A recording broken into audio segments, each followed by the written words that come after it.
When Case Keenum and Stefon connected for a miracle touchdown last week to beat the Saints, it appeared the Vikings looked destined for the Super Bowl. But that was not the case.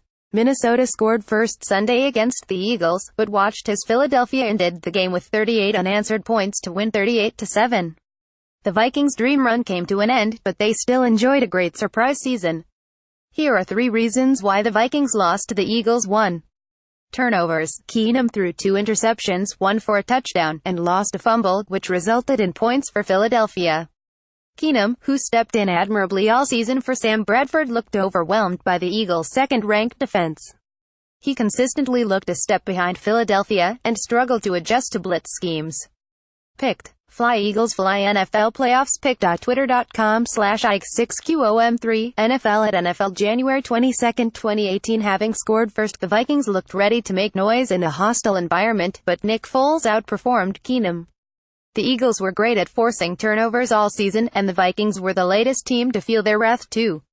The Vikings couldn't muster any run game. Clock management was a problem for the Vikings, as they were unable to maintain long drives to soak up the clock. Continuously playing defense on the road is tough, and Minnesota's defense looked sluggish. Vikings running backs Jerick McKinnon and Latavius Murray combined for just 58 yards on 16 carries, with a long run of just 10 yards. The loss of rookie Dalvin Cook went under the radar during the Vikings' winning streak, but his shiftiness and aggression out of the backfield would have been welcomed in this game. 3. Minnesota's defense looked overwhelmed. Ranked first in total defense and points allowed during the regular season, the Vikings consistently proved to be stingy for opposing teams. But the Eagles shredded through their secondary like a knife Sunday, as Foles threw for 352 yards and 3 touchdowns.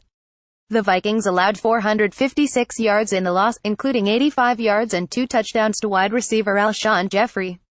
Xavier Rhodes, an elite cover corner, was torched a couple of times, and the front 7 failed to create pressure on the Eagles' offensive line. After having a strong bite all season, the Vikings' defense looked surprisingly docile Sunday in Philadelphia.